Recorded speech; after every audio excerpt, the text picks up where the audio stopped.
Menjaga rencana ini dengan rasa bangga dan penuh rasa hormat. Rakan-rakan, walaupun rencana ini kecil, maknanya sangat besar.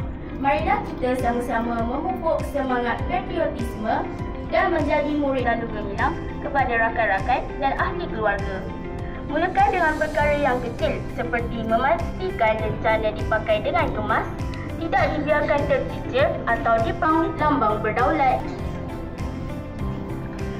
Bismillahirrahmanirrahim. Bismillahirrahmanirrahim. Bismillahirrahmanirrahim.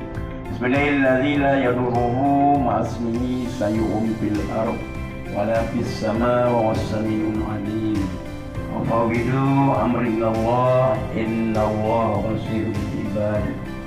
Terima kasih kepada anda pengurusi majlis pada Encik Zakaria bin Muhammad Saleh Menolong Ketua Daerah Unit Beberapa Sekolah merupakan PIC SPK 1. Yang dihormati Encik Ahmad Syarifuddin bin Azmi Penampanan Pentadbiran.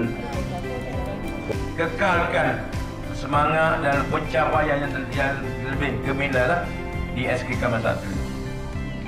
Objektif utama pemakaian rencana jalur gemilang pada pakaian seragam murid adalah yang pertama, meningkatkan semangat patriotisme, memupuk perpaduan ini dalam gagasan Malaysia Madani. Kita ingat tadi apa ni? Malaysia Madani. Maksudnya berketerampilan. Dikata saya sudah ucapkan saya dengan wabillahi taufiq wa hidayah. Assalamualaikum warahmatullahi taala wabarakatuh.